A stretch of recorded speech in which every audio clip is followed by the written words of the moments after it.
Assalamualaikum warahmatullahi wabarakatuh.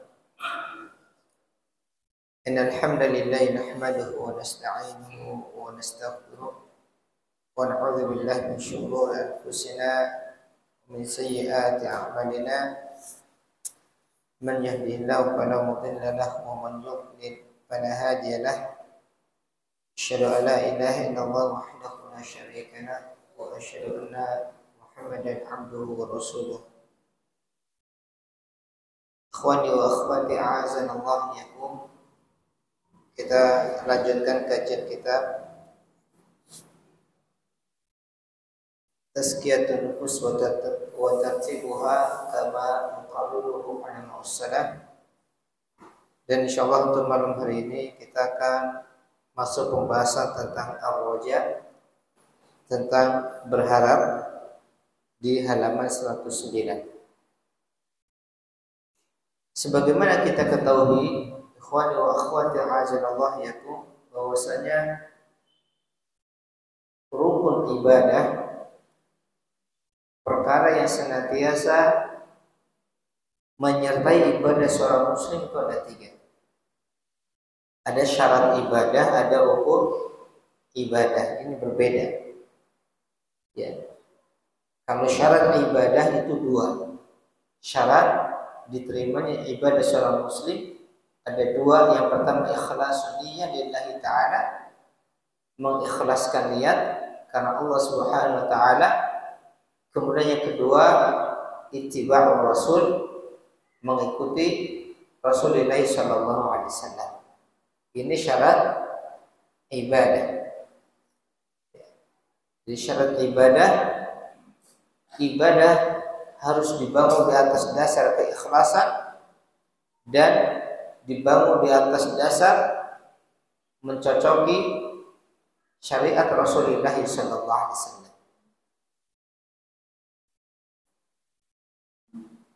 Adapun untuk rukun ibadah, perkara-perkara yang harus senantiasa mengiringi ibadah seorang muslim ada 3. Yang pertama adalah al-mahabbah, kecintaan.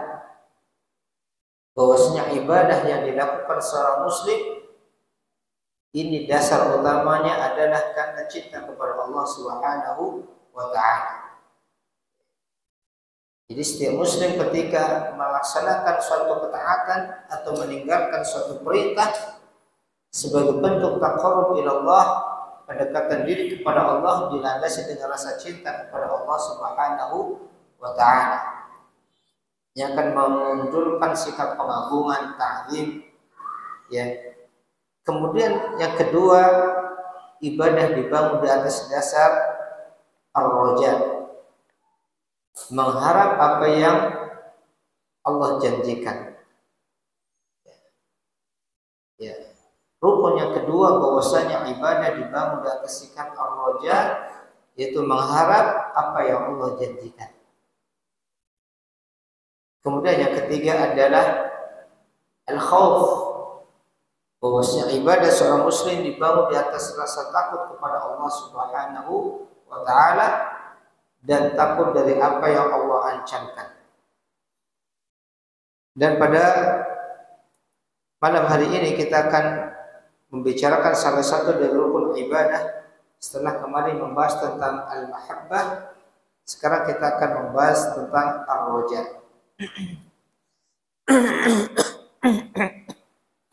Apa itu ar-raja atau harapan?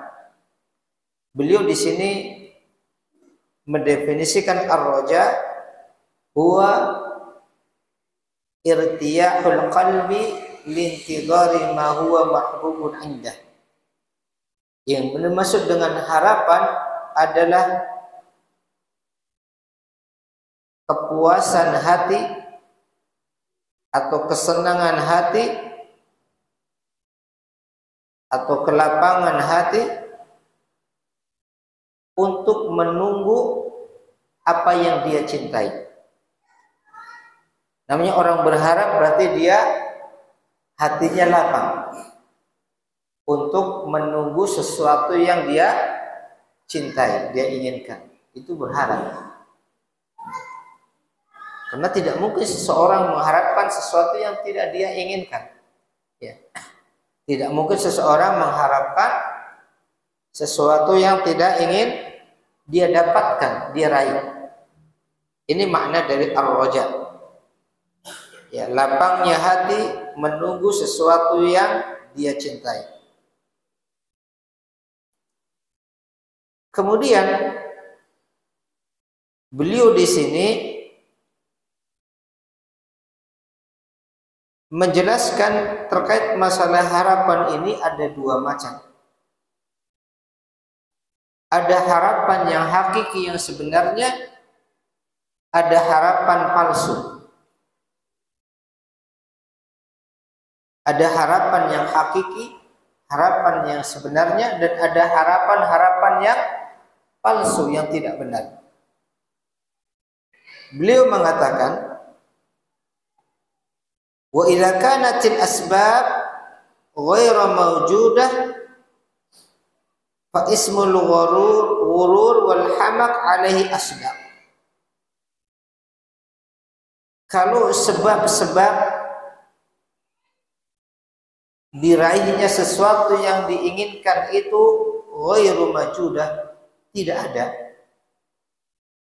berarti mengharapkan sesuatu yang sebab-sebab untuk terjadinya memang tidak ada. Ya. Apa maksudnya? Mengharapkan sesuatu yang sebenarnya nggak ada sebab untuk bisa meraih sesuatu tersebut. Maka ini lebih tepat kata beliau dikatakan ini orang yang bodoh dan tertipu. Karena dia mengharapkan sesuatu yang tidak ada sebab untuk terjadinya sesuatu tersebut. Berarti dia tertipu.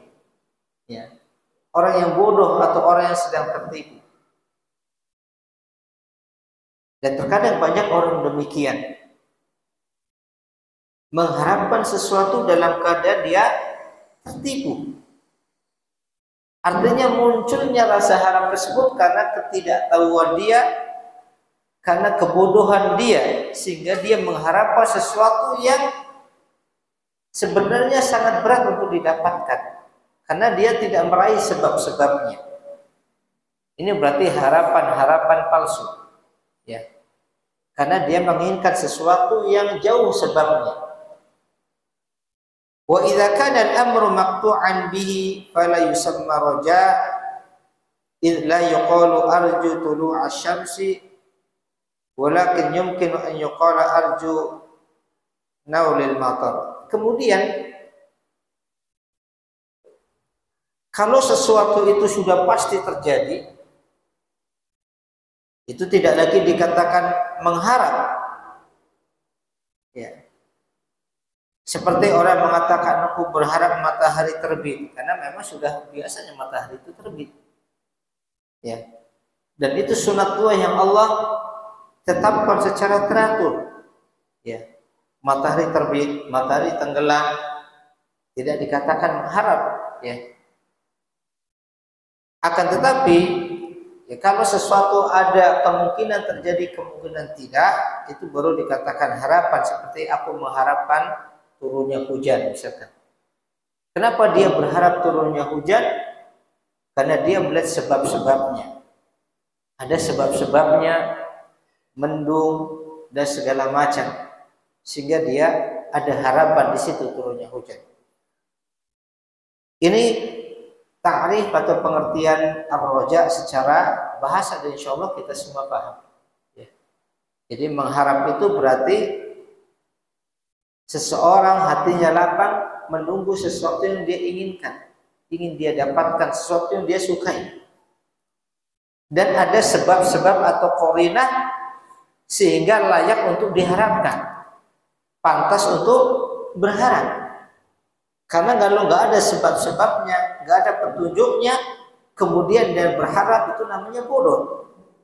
Mau sesuatu nggak ada sebabnya kok diharapkan, itu namanya bodoh, pandit, ahmak. Kemudian beliau mengatakan wa qad alima ulama'ul qulub anna dunya mazra'atul akhirah. Kemudian para ulama-ulama yang membahas masalah hati, ulama-ulama membahas masalah tazkiyatun nufus, ya, di dalam masalah-masalah raqaib, masalah-masalah tazkiyah, mereka telah menjelaskan hakikat dunia, bahwasanya dunia adalah mazra'atul akhirah. Dunia itu adalah ladang akhirat. Artinya dunia itu ladang, tempat untuk menuai buah nanti di akhirat. Ini banyak dijelaskan oleh ulama-ulama raqaib, ulama-ulama yang membahas masalah hati, ya, menjelaskan hakikat dunia adalah mazra'atul akhirah. Dunia ini adalah ladang untuk mendapatkan buah nanti di akhirat.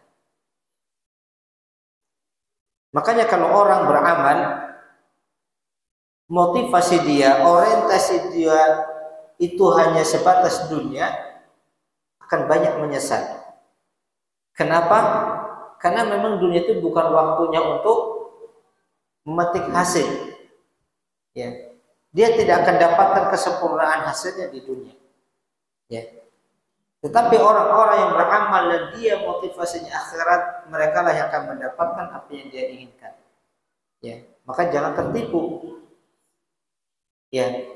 Seperti misalkan seorang yang menanam, ya, sayuran atau menanam padi, dan dia tahu padi itu 3 bulan misalkan, ya, ada waktunya, ada masanya. Ketika belum masanya dia mengharapkan buahnya, dia tidak dapatkan.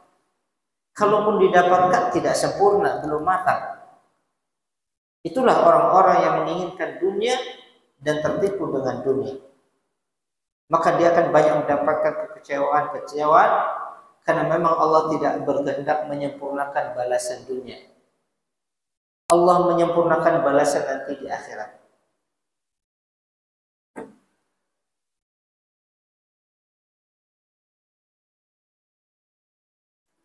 Ketika Allah mengatakan kullu nafsin dha'iqatul maut wa innamat tuwaffawna ujurakum yaumal qiyamah.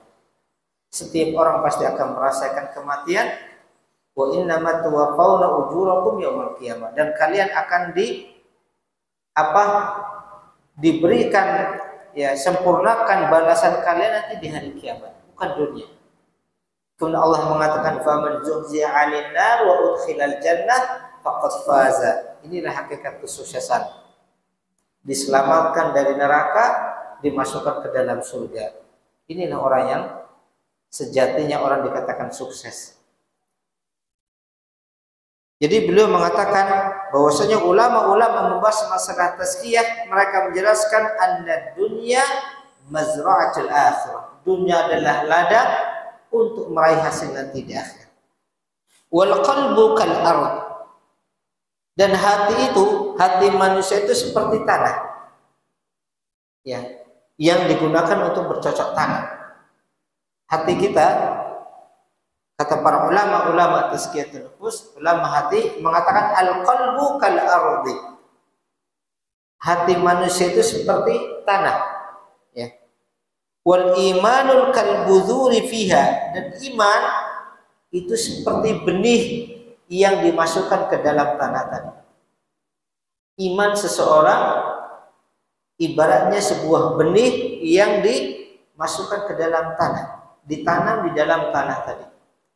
Kalau hati itu ibarat tanahnya dan iman itu benihnya. Yang diharapkan dari iman ini akan tumbuh tanaman. Dari benih yang dimasukkan ke dalam tanah tadi akan tumbuh tanaman, akan menghasilkan buahnya.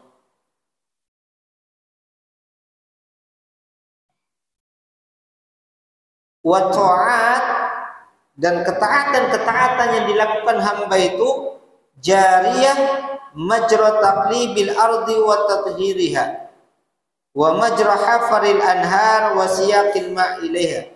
Ketaatan yang dilakukan hamba itu gambarannya seperti membolak-balikkan tanah atau membersihkan tanah dari gangguan-gangguannya, seperti orang yang menggali atau mengalirkan air dari sungai, kemudian mengairi dengan air pada tanaman tersebut.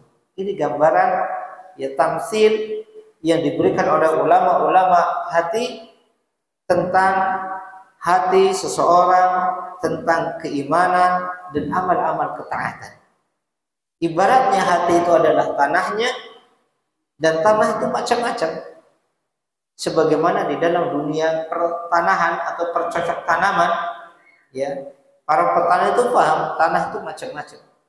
Ada tanah yang subur, tanah yang tidak subur, ada yang kering, tandus, ada yang banyak pupuknya dan seterusnya, macam-macam keadaan tanah. Ada yang mudah menumbuhkan biji-bijian, ada yang hanya bisa menampung air seperti tanah-tanah bebatuan tapi susah menumbuhkan biji-bijian. Ada tanah yang kering kerontang, air masuk hilang sudah. Ya. Demikian juga keadaan hati manusia itu beda-beda. Ya. Kemudian iman, benihnya ini juga bermacam-macam. Benih ada yang berkualitas, ada benih yang sudah tidak berkualitas. Ya. Keimanan juga demikian, ada keimanan yang kuat, ada yang tidak kuat. Kalau benihnya berkualitas, dimasukkan ke dalam tanah yang subur, kemudian pengelolaannya bagus, pengairannya bagus, mengolah tanahnya bagus, pupuknya bagus, ya, maka benihnya akan tumbuh dan menumbuhkan pohon yang bagus pula. Hasilnya juga menyenangkan yang menanamkan. Demikian juga keimanan kita. Kalau iman ini ditaruh di hati yang bersih, hati yang subur, ya, kemudian iman ini dirawat. Karena iman ini sebagaimana benih, benih meskipun dia benih bagus di tempat yang subur, kalau nggak dirawat ya nggak berkembang. Kalau berkembang juga tidak maksimal. Ya, ada hamanya, ada rumputnya, ada ini, ya. Iman juga demikian. Kalau nggak dirawat, iman nggak tumbuh, tidak berkembang dengan baik. Bagaimana merawat iman? Kalau benih itu dirawat dengan dikasih pupuk, dengan digarap tanahnya, dibersihkan hamanya, diairi dengan air yang bagus, yang cukup, tidak berlebihan, tidak kurang, maka benih keimanan yang ada di dalam hati dirawat dengan amal ketaatan. Jadi amal ketaatan yang dilakukan seorang mukmin itu ibarat dia sedang mengolah benih yang dia tanamkan. Ya. Ya, kalau petani cuma mampunya bisa menanam, tidak merawat, panen ya, gagal panen. Ya. Demikian juga orang yang menanamkan iman, kemudian dia tidak dirawat dengan amal-amal ketaatan, dia biarkan keimanannya, ya, dia tidak jaga, dia tidak rawat, maka keimanannya bisa rusak, tidak tumbuh, akhirnya tidak membuahkan buah. Ya, halawatul iman, manisnya keimanan, sehingga pemiliknya tidak pernah merasakan manisnya keimanan, karena memang nggak berbuah. Ya, dan kata ulama, al iman yazidu yanqus, iman seseorang itu naik turun, tambah dan berkurang. Yazidu bitta'ah wa yanqusu bil ma'siyah. Iman itu akan terus naik, bertambah, semakin kuat, semakin kokoh dengan ketaatan. Ibarat tanaman tadi akan semakin kuat dengan dikasih pupuk, dikasih perawatan. Wa yanqus, dan iman akan berkurang bil ma'asi, dengan kemaksiatan. Sebagai tanaman tadi akan terganggu perkembangannya dengan apa? Dengan adanya racun, dengan adanya hama dan seterusnya. Ya. Ini gambaran, ya, hati kita, keimanan yang ada di dalam hati kita dan amal-amal ketaatan yang kita lakukan. Gambarannya seperti itu. Wal qalbul mustahziz.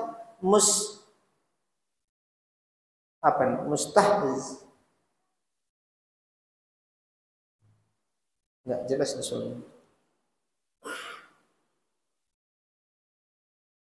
Wal qalbul mustahazzu bid dunya al mustaghraqu biha kal ardi sabahah allati la yanmu fiha al badra wa yaumal qiyamah huwal hasad. Kata beliau, gambarannya Hati yang terfitnah dengan dunia, hati yang banyak terfitnah dengan dunia, al-mustaghraq biha, yang dipenuhi dengan dunia, dikuasai dengan dunia, ya, itu kal ardis sabah, itu seperti tanah yang lembab karena dipenuhi dengan air yang sangat asin. Ya, ibarat hati tadi kan tanahnya. Ya. Ketika hati banyak dipenuhi dengan kenikmatan, kesenangan dunia, nafsu dunia terlalu berlebihan, itu seperti tanah yang kemasukan air asin sehingga bikin lembab, dan ini tidak bagus untuk cocok tanam. Ya. Karena terlalu tinggi kadar garamnya. Allati la yanmu fiha al-badra, dan tanah seperti ini karena sudah banyak kemasukan yang unsur garam yang berlebihan, ini nggak bagus untuk menyemai benih. Artinya kalau benih taruh di situ mati, nggak subur. Ya, hati juga demikian. Terlalu kuat campuran dunianya, maka hati seperti ini tidak bisa menumbuhkan benih keimanan. Ya, tidak menumbuhkan benih keimanan. Makanya sangat susah orang-orang yang ahli dunia kuat, ya, keterkaitan dengan dunia, dengan merawat iman itu berat. Ketika mereka merasakan manisnya iman, susah. Karena manisnya iman mungkin jadi sekedar cerita-cerita yang mungkin tidak masuk akal. Ya. Kenapa mereka tidak bisa menerimanya? Karena memang hatinya penuh dengan dunia. Ya, tidak bisa merasakan kenikmatan iman. Wa yaumal qiyamati huwal hasad, dan hari kiamat itu gambarannya itu seperti masa panen. Ya. Jadi kalau nanam padi itu masa panennya ada berapa, sekitar 3 bulan. Masing-masing tanaman ada masa panennya. Kalau masa panen tanaman iman itu kapan? Nanti hari kiamat. Bukan di kehidupan dunia. Ya. Wala yahsudu ahadun illa ma zara', dan seseorang tidak akan memanen kecuali apa yang dia tanam. Seseorang akan meraih hasil dari apa yang dia tanam. Wala yanmu badrun illa min badril iman, dan benih tidak akan tumbuh kecuali benih keimanan.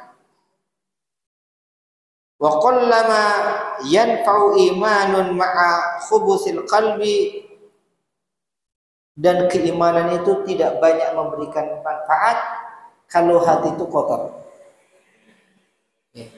Sebagaimana benih itu tidak banyak memberikan manfaat, tidak bisa memberikan sampai tumbuh dengan bagus, apalagi sampai memberikan buah, kalau tanamannya tidak subur.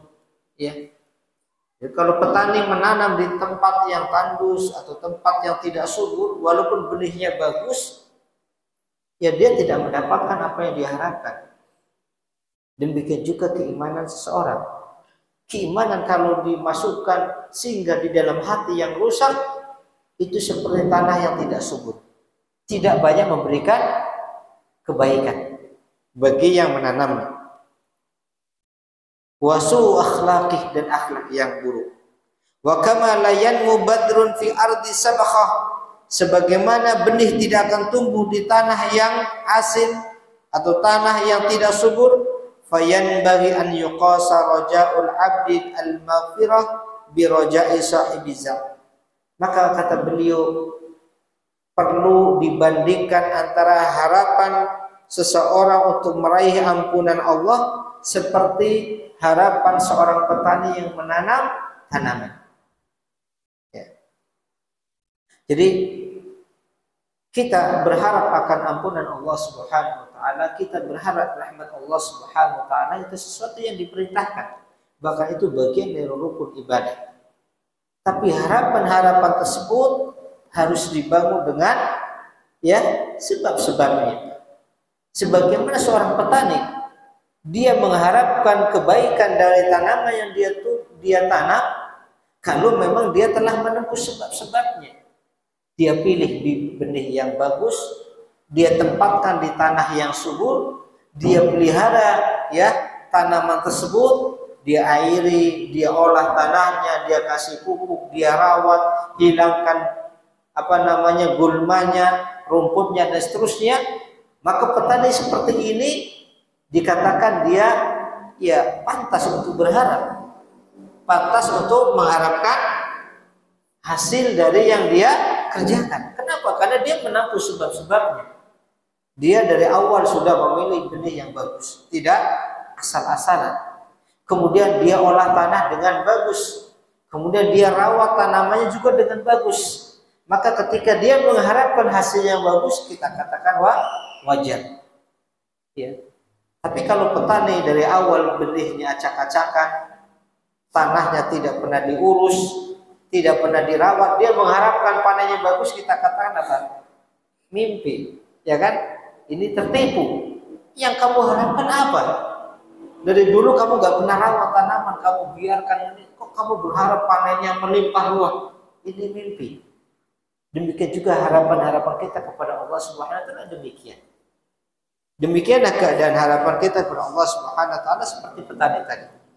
Artinya harapan-harapan itu harus dibangun dengan usaha. Ya, dibangun dengan usaha. Fa kullu man talaba ardan tayyibah wa alqa fiha badran tayyiban ghaira afanin wala musawwasin ثم أمده بما يحتاج إليه في أوقاته ثم نقي الشوك والخشيش وكل ما يمنع نبات البذر أو يفسده ثم جلس منتظرا من فضل الله تعالى دعوى الصواعق والآفات المفسدة إلى أن يتم زرع ويبلغ غايته سمي انتظاره رجاء. Ini saya harus berhenti bacanya sampai situ karena kalimatnya panjang sekali. Kalau dalam bahasa Arab itu kalau berhenti belum sampai situ belum kalam namanya. Kata beliau, ya, mana tadi saya yang panjangnya bingung. Maka setiap orang yang dia telah berusaha mencari tanah yang subur, seorang petani ketika yang pertama dia berusaha mencari tanah yang subur, kemudian dia ya tanam di tanah tersebut benih yang bagus, bukan benih yang busuk atau bukan benih yang dimakan kutu, artinya benih super ya.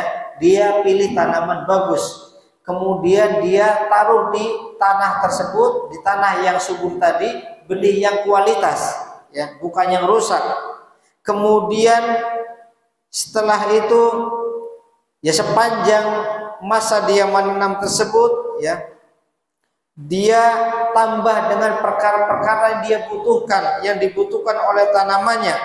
Kemudian dia bersihkan tanaman tersebut dari duri-duri atau dari rumput-rumput yang mengganggunya. Kemudian setiap yang dibutuhkan untuk pertumbuhan tanamannya dia berikan, maksudnya pupuk-pupuk yang dibutuhkan. Kan kadang petani kadang ada ya, pupuk pertumbuhan ada, pupuk tunas ada, pupuk buah ada, itu ya insyaallah. Kalau isu pertanian pupuk itu ternyata macam-macam ya. Ya kalau dikasih bukan waktunya nggak pas malah. Ada pupuk untuk penguatan akar, ada masanya. Ketika butuh pertumbuhan batang ada pupuknya dikasih. Ketika daun ada pupuknya dikasih, sampai buah ada pupuknya dikasih. Artinya dia perhatikan itu semua. Ya, summa jalasa, setelah itu semua ini artinya berusaha maksimal merawat tanaman dan memberikan apa yang dibutuhkan oleh tanaman. Setelah itu baru dia duduk menunggu karunia Allah. Ya, dia telah berusaha menghilangkan perkara-perkara yang merusak atau mengganggu tanamannya. Ya, setelah itu dia menunggu karunia Allah sampai tanamannya berbuah. Maka semenunggunya ini wajar dikatakan dia berharap. Maka orang seperti ini dikatakan berharap itu ya benar. Kenapa? Karena memang dia sudah melakukan sebab-sebabnya. Ya, kita lanjutkan sedikit. Wa in bathal badra fi ardin salbah sabakha murtafi'ah. Sebaliknya, kalau seorang petani tadi, dia ya sebarkan benihnya di tanah yang tandus, yang keras, atau tanah yang asin tadi, gembur tapi dengan kadar garam yang sangat tinggi yang merusak benih, ya, murtafi'ah la yasilu ilaiha ma, atau tanah yang tinggi yang enggak sampai air naik ke atas sehingga kering, walam yashtaghil bi ta'ahudil badri aslan, dan dia tidak sibuk untuk merawat ya benih tadi, dari akarnya tidak diperhatikan. Tsumantadzara al-hasada min, setelah itu dia nunggu tanaman itu berbuah, maka orang seperti ini dikatakan bukan dia berharap. Sumiyantidharuhu hamaqan wa ghururan la raja'an, maka menunggu ini dikatakan dia orang yang bodoh, orang yang tertipu, bukan berharap, ya. Artinya kalau kita ini yang ditunggu apa? Benihnya benih sudah mati, ya. Kok benih mati? Benih yang bagus mahal, ini benih sisa-sisa. Tanah-tanah nggak subur, nggak pernah dirawat, kemudian nunggu nanti panen. Ini orang tertipu, ya. Tidak dikatakan berharap, ya. Ini paling tidak gambaran roja, ya, harapan-harapan kita dalam kehidupan. Insya Allah kita lanjutkan pada azannya, ya. Sudah isya, ya, ya. Azan, habis azan kita lanjutkan.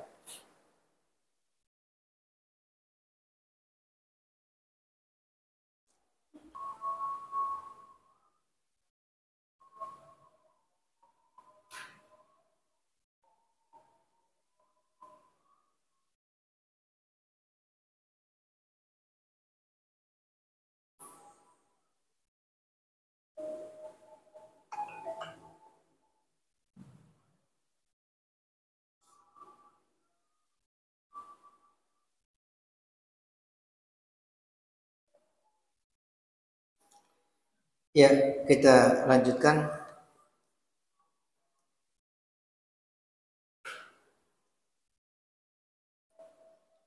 Kemudian beliau mengatakan, fa'idzan ismur roja innama yasduqu 'ala intidhari mahbubin tamahadat jami'u asbabihi ad-dakhilati tahta tiyaril 'abdi. Dengan demikian, kata beliau, istilah ar-roja atau harapan di sini ini dikatakan benar, artinya orang dikatakan benar memiliki sifat roja atau memiliki sikap roja, berharap yang benar, bukan berharap dengan harapan palsu, ya, harapan orang-orang tertipu. Harapan yang benar itu ketika seseorang menginginkan, menunggu sesuatu yang dia inginkan, yang memang dia sudah menyiapkan semua sebab-sebab yang itu masuk dalam ikhtiar al-abdi, kemampuan hamba. Artinya semua sebab-sebab yang bisa dilakukan seorang hamba telah dia lakukan. Karena sebab-sebab sesuatu sebagaimana dikatakan para ulama itu ada dua. Ada al-asbab, ya, allati dakhila ala ikhtiyaril abdi, wal asbab, ya, sebab-sebab kharijil ikhtiyaril abdi. Sebab-sebab terjadinya sesuatu itu ada dua. Ada sebab-sebab yang memang itu sesuai dengan kemampuan seorang hamba. Sebab-sebab yang Allah jadikan terjadinya sesuatu di dalam kekuatan atau kemampuan seorang hamba, dan ada sebab-sebab itu di luar kekuasaan hamba, di luar kemampuan hamba. Karena tidak semua sesuatu itu terjadi dengan sebab-sebab yang pasti sesuai dengan nalar manusia. Seperti kesembuhan penyakit. Sembuhnya suatu penyakit ada sebab-sebab yang memang itu Allah berikan kemampuan seorang hamba untuk melakukannya.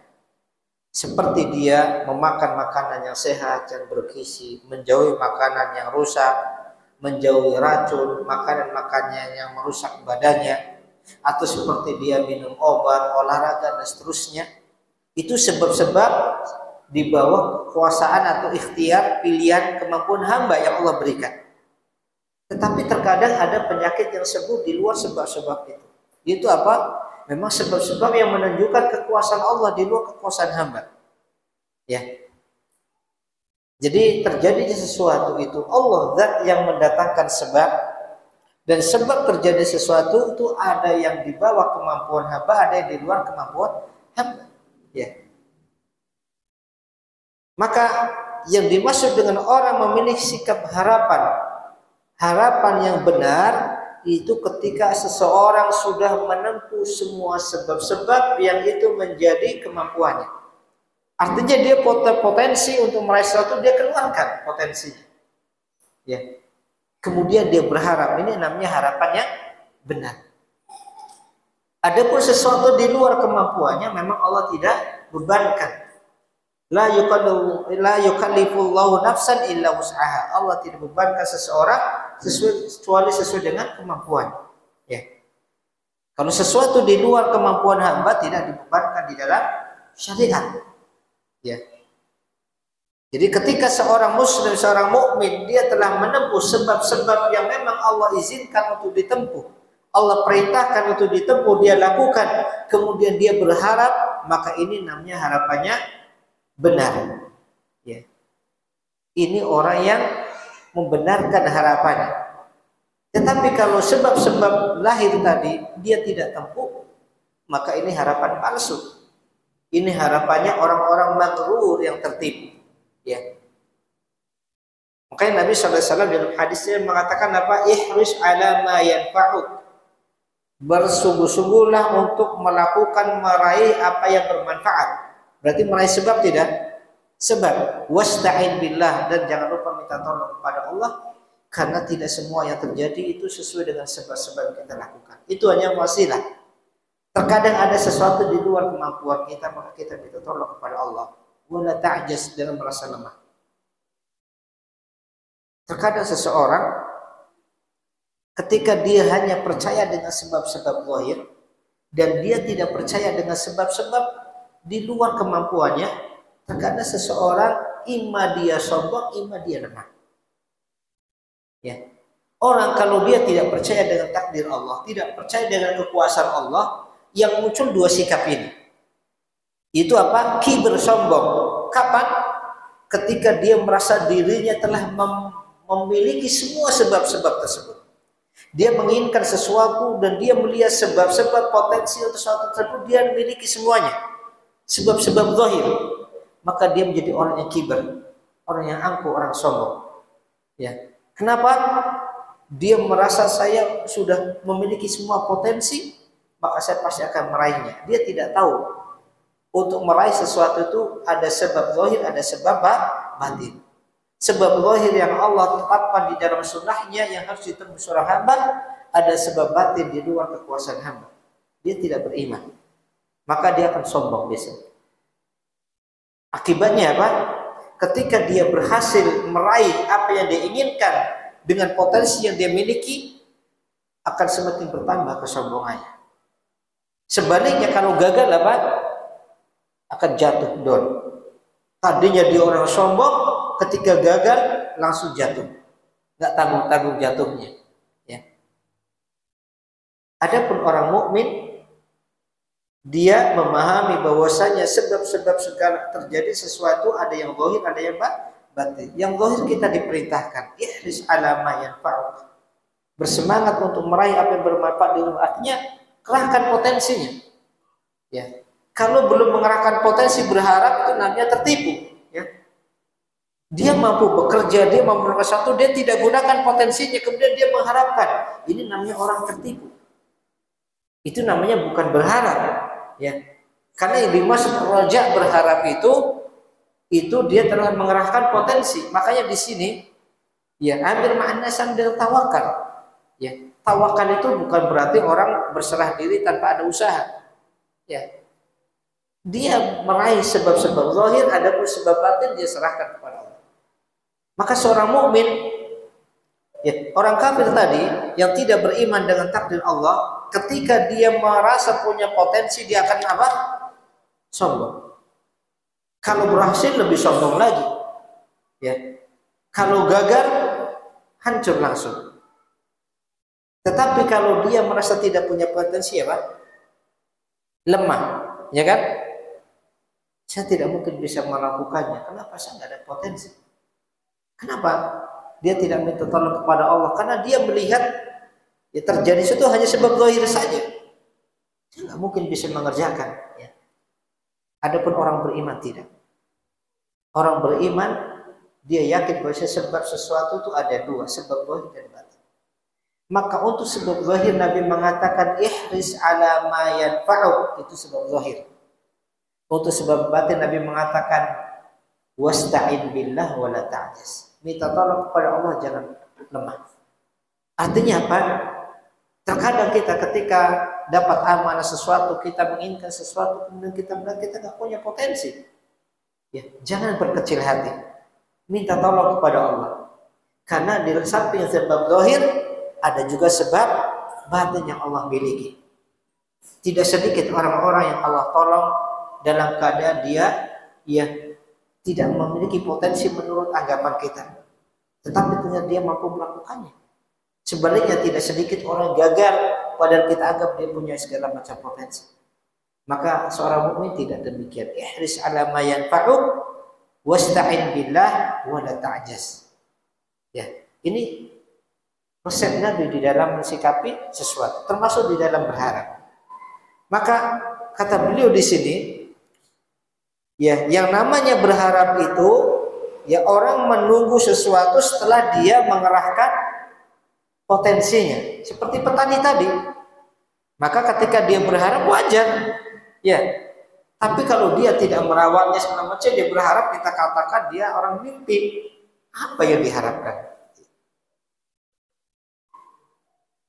Walam yabqa illa ma laysa yadkhulu tahta tiyal abidan, dia tidak sisakan usahanya kecuali memang sesuatu yang di luar kemampuannya. Ya, artinya semua potensi sudah dia kerahkan. Wa huwa fadlullahi ta'ala bi sarfil qawati wal mafasid. Apa yang di luar kemampuan hamba yaitu karunia Allah.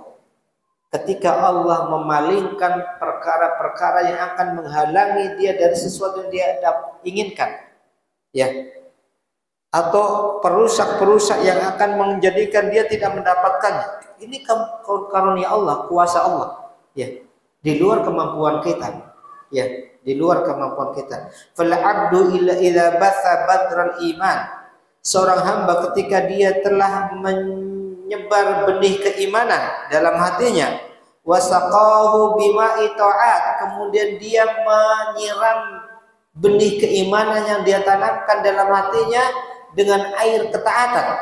Artinya dia rawat dengan ketaatan. Wa tahhara qalbahu min syauqil akhlaqir radiyah, dan dia bersihkan hatinya dari kotoran-kotoran, gangguan-gangguan berupa akhlak-akhlak yang rusak. Karena akhlak yang rusak itu ibarat tanaman itu rumputnya. Ya, gulma atau rumput pengganggu tanaman, itu akhlak rusak seperti itu. Semakin banyak rumputnya, padinya gimana? Gak jadi panen. Panennya panen rumput, bukan panen padi. Demikian juga orang kalau imannya semakin banyak akhlak yang rusak, dan dia biarkan tidak pernah dia cabut. Yang mencabut akhlak dengan taubat. Maksiat dibiarkan, maksiat satu maksiat itu tumbuh, maksiat semakin besar, ya tanaman imannya nggak berkembang. Tapi kalau ada maksiat muncul, langsung dia cabut dengan bertobat. Maksiat lagi bertobat, maksiat bertobat terus. Ya, karena orang mukmin itu bukan berarti orang tidak punya maksiat. Ya, orang mukmin itu bukan berarti seperti malaikat. Kalau tidak punya maksiat itu malaikat.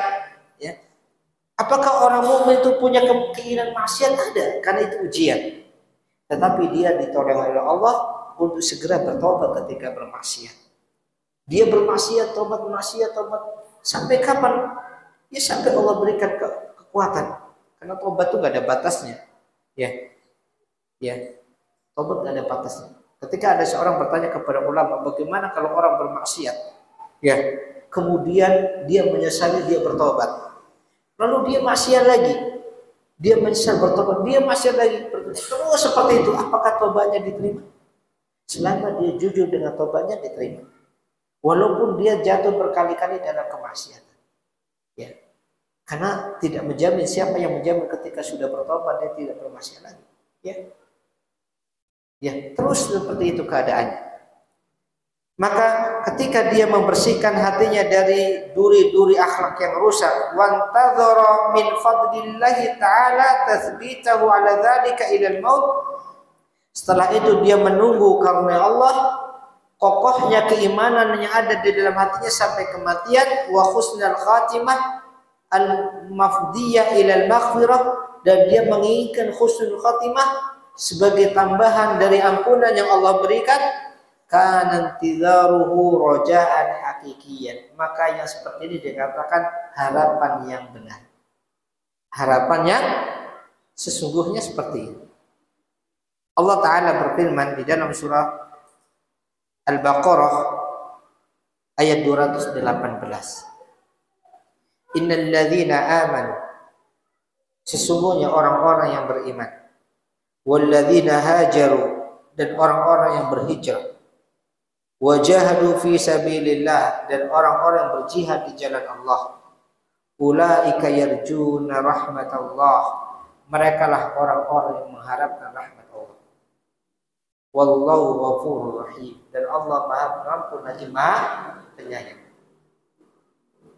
Allah Subhanahu wa taala dalam Al-Qur'an ini mengatakan orang yang mengharap rahmat itu siapa? Orang yang beriman, orang yang berhijrah, orang yang berjihad di jalan Allah, beramal saleh. Itulah ulaika yarjuna rahmat, itulah sejatinya orang-orang yang mengharap rahmat Allah. Seperti itu, ya. Adapun orang mengharapkan rahmat Allah, kasih sayang Allah, karena Allah tapi tidak beramal, itu namanya harapan dusta. Ya. Yakni ulaika yastahiquna an yarju rahmatullah, maksudnya kata beliau di sini, orang-orang seperti ini yang beriman, berhijrah, berjihad, itu orang-orang yang berhak mengharap rahmat Allah. Ya. Artinya harapan-harapan rahmat Allah itu benar buat mereka. Wa ma arada bihi takhsisu wujudir raja'i li anna ghairuhum aidan. Ayat ini kata beliau bukan maksudnya harapan-harapan itu khusus pada mereka. Kenapa? Karena selain mereka juga punya harapan. Selain orang-orang mukmin, orang yang berjihad, mereka punya harapan enggak? Punya. Bahkan setiap orang punya berharap masuk ke dalam surga Allah. Tapi harapan manusia sebagian benar, sebagian tidak benar. Ya, manusia semuanya berharap masuk surga. Tapi ada yang harapannya benar, ada harapannya tidak benar. Mana harapan yang dibenarkan? Yang diiringi dengan usaha meraih sebabnya. Mana harapan-harapan yang didustakan, diingkari, harapan-harapan yang tidak diiringi dengan meraih sebab-sebabnya. Ya.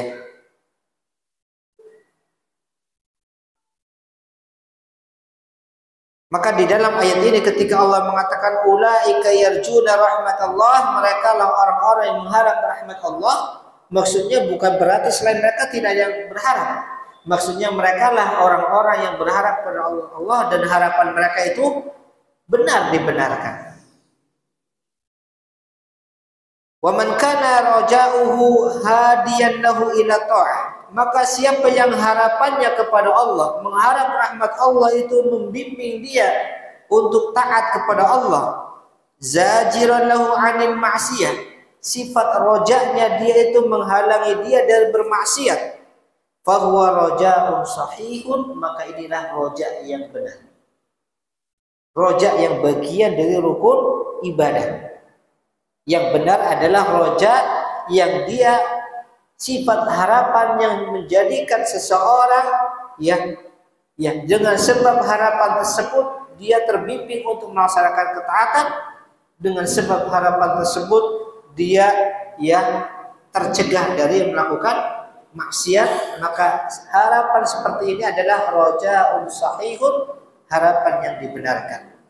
Wa man kana roja'uhu da'iyan ila batalah wal inhimak fil ma'asi fa huwa ghurur.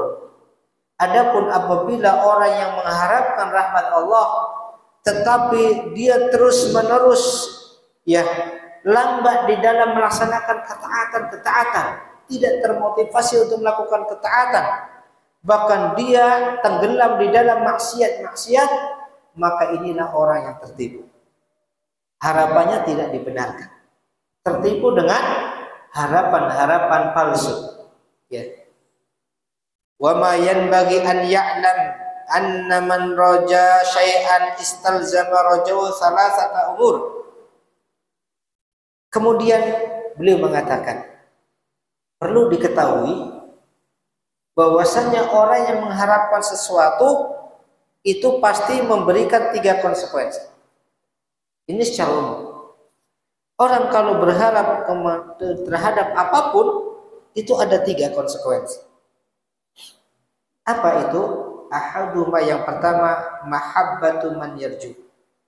Dia mencintai apa yang diharapkan. Bisa dipahami nggak? Ada nggak orang mengharapkan yang tidak dia sukai? Nggak ada ya. Orang mengharap sesuatu berarti dia menyukai yang dia harapkan. Kamu pengen apa? Saya pengen kaya. Kamu suka kekayaan? Nggak suka kaya. Nggak suka kau minta. Ya, nggak mungkin orang menginginkan, mengharapkan yang tidak dia sukai. Orang mengharapkan pasti mengharapkan sesuatu yang dia sukai. Ya, ini yang pertama. Konsekuensi pertama dari harapan, pasti dia mencintai yang diharapkan. Tsani, yang kedua, khaufuhu min fawati. Dia akan merasa takut atau khawatir ketika luput dari sesuatu yang diharapkan tersebut. Ada ketakutan. Ya. Ada ketakutan. Ya. Orang pengen jabatan. Suka nggak dengan jabatan? Suka.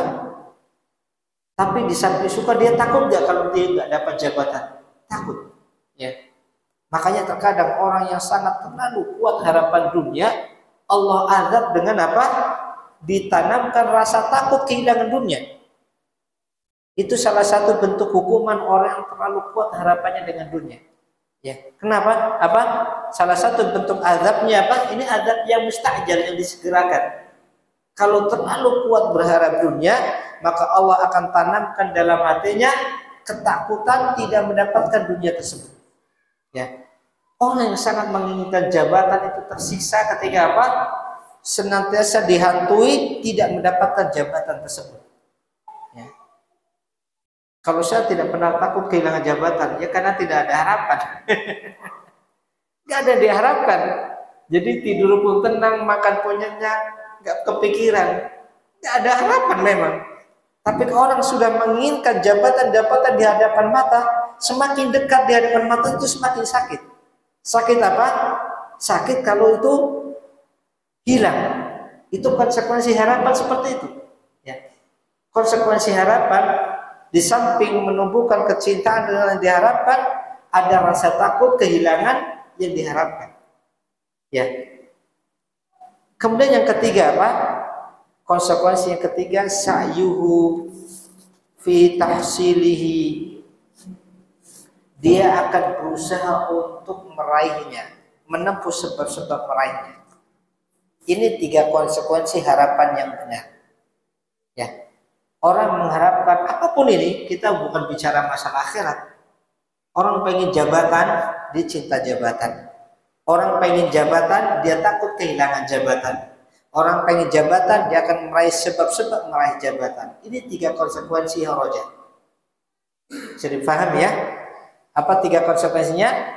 Kecintaan kepada yang diharapkan, takut kehilangan benda yang diharapkan, dan menempuh sebab untuk meraih yang diharapkan. Ini namanya roja. Seperti itu. Wa amma raja'un la yuqarinu syai'un min dzalika fa huwa min babil amani. Kata beliau, adapun harapan-harapan yang tidak ada 3 unsur tadi, tidak ada 3 konsekuensi tadi, itu apa? Cinta kepada yang diharapkan, takut kehilangan yang diharapkan, dan menempuh sebab-sebab untuk meraihnya. Harapan yang tidak ada 3 ini tidak dikatakan harapan. Ini dikatakan al-amani. angan-angan kosong. Ya, al-aman itu artinya angan-angan kosong. Mimpi-mimpi kosong. Menginginkan sesuatu tapi dia nggak menempuh sebabnya, ini namanya mimpi. Ya, ini bermimpi. Ya. War-raja syai'un wal amani syai'un akhar. Ar-raja itu sesuatu dan al-amani angan-angan kosong itu sesuatu yang lain. Itu tidak sama. Itu tidak sama. Ya. Makanya jangan sampai kita mengatakan kita termasuk orang-orang berharap surga Allah, kita berharap ridha Allah, tetapi nanti Allah dustakan, bohong. Itu bukan harapan, itu al-amani. Hati-hati. Beda antara ar-raja dan al-amani. Harapan dan angan-angan itu beda. Kalau ar-raja itu diiringi dengan usaha meraihnya, kalau al-amani angan-angan tidak ada usaha meraihnya. Ya.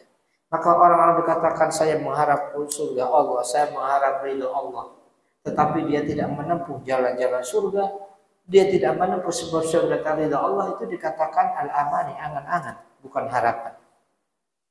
Wa kullu rajin khaifun, setiap orang yang berharap pasti dia merasakan ketakutan.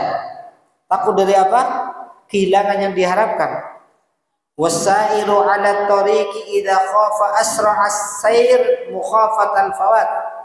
Orang yang menempuh suatu perjalanan, kalau dia sudah punya rasa takut, dia akan bersegera di dalam perjalanannya, takut ketinggalan.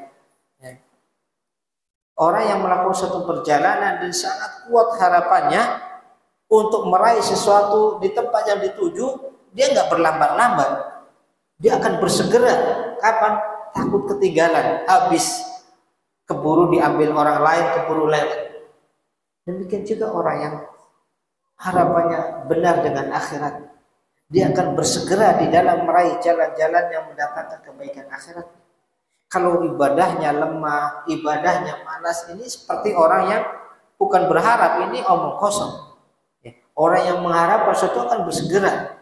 Kenapa? Takut ketinggalan, takut kelewatan. Wa fi Jami' Tirmidzi min hadits Abi Hurairah,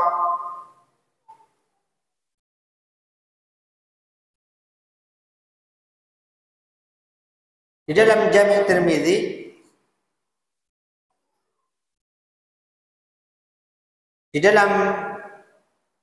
Tirmidzi dari hadis Abi Hurairah dikatakan di sini, sebentar.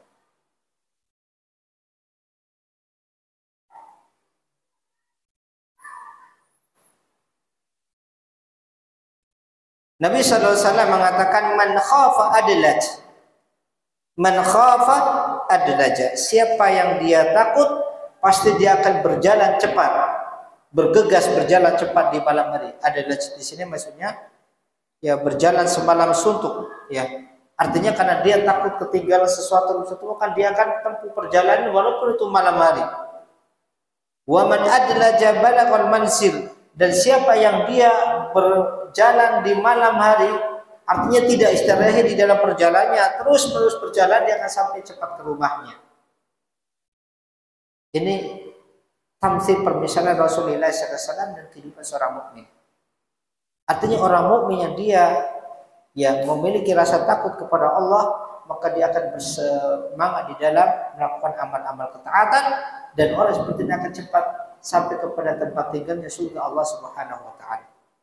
Kemudian Nabi mengatakan, ala inna sil'atallahi ghaliyah. Ketahuilah, kata Nabi, barang dagangan Allah itu murah, mahal. Ibarat Allah itu sedang melakukan perdagangan dengan diri kita. Dan barang dagangan yang Allah tawarkan itu barang-barang kualitas tinggi yang mahal, bukan barang murahan. Ya, artinya kita tidak mudah mendapatkannya. Kalau barang obral, kualitas KW, ya walaupun duit-duit recehan bisa, ya. Tapi kalau barang mahal nggak bisa uang recehan. Tabungan harus dikeluarkan semuanya. Kalau perlu yang punya kita jual, ya. Ini harganya mahal. Kata Nabi, ala inna sil'atallahi ghaliyah, ketahuilah barang jualannya Allah itu mahal, nggak murah, ya. Ala inna sil'atallahi jannah, ketahuilah barang dagangan yang Allah tawarkan kepada kita itu surga Allah Subhanahu wa taala. Jadi surga itu bukan sesuatu yang barang murahan, mahal. Dan kita sudah paham dalam kehidupan kita, barang semakin mahal, semakin banyak atau sedikit yang mendapatkan, sedikit. Ya. Kalau semakin banyak namanya bukan barang mahal, barang murahan. Ya. Semakin mahal barang itu yang memilikinya semakin sedikit banyak sedikit. Demikian juga ahlul jannah juga sedikit. Ya ikhwani wa akhwati a'azanallahu, mungkin ini saja pembahasan kita tentang masalah ar-roja. Masih ada pembahasan tentang akhbar ar-roja, hadis-hadis yang menjelaskan tentang sifat roja, bagaimana tentang harapan-harapan seorang mukmin dan bagaimana perlunya seorang mukmin memiliki harapan yang besar kepada Allah Subhanahu wa taala. Mudah-mudahan bisa kita sampaikan pada kesempatan yang lain bismillah. Mudah-mudahan yang sedikit ini bisa bermanfaat. Subhanakallahumma wa bihamdik, asyhadu an la ilaha illa anta, astaghfiruka wa atubu ilaik. Wassalamualaikum warahmatullahi wabarakatuh.